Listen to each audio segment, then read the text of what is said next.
আম গাছ, এই যে দেখো। এই যে আম গাছ আনছেন দাদা, এই জায়গা থেকে কি আমরা কোনো ফেসবুকে, আপনার ফেসবুকে কোনো ভিডিও পাবো যে কোথা থেকে আনছেন, কি আনছেন, বা কত টাকা দিয়ে আনছেন, এরকম কোনো ভিডিও পাবো আমরা? জি, আমি খুব আশা নিয়ে গেছিলাম যে ওখানে যাবো, ভিতরে যাবো, ভিডিও করবো। জি জি। তো মাগুয়ার পর মাগুয়ারা আবার মোবাইলটা বন্ধ নিবার জানাই কেন কেন কারা? শালা নিজেরা তো চোর, সবাই বেশি চোরের কাতারে ফেলায়। ওখানে নিয়ে ভিডিও করবা, গাছ থাকবে, প্রকাশ পেয়ে যাবে যে কি গাছ আছে ওখানে, জনগণ দেখবে, কিন্তু দেখাবে না, শালারা চুরি করে গেছে। এই জন্য কোনো মূল্যে এগুলো দেখতে দেবে না, যদি আগে ফোনটা টুক করে নিয়ে গেছে।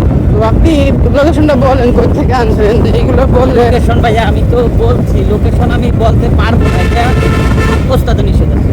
আচ্ছা ঠিক আছে, এটা কি গাছ হইতে পারে দর্শক আপনারা বলে?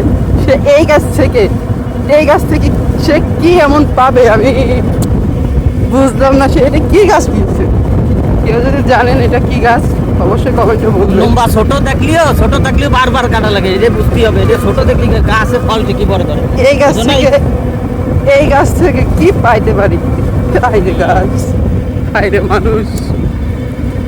গাছ জগতে পড়ে আছি, সেটা পিসফল গাছ ছোট, জি, গাছে ফল বড় করে খাই পিছনে। মানে আপনি কি খেয়ে যেতে পারবেন? আমার এই একটাই প্রশ্ন সবসময় ঘুরে পড়ে আছে। এটা তো বলা যায় না, দুর্ভাগ্যবশত যদি ওই ঠক্কা পাইয়ে যায়, সেক্ষেত্রে আমি না খাইও যাবে।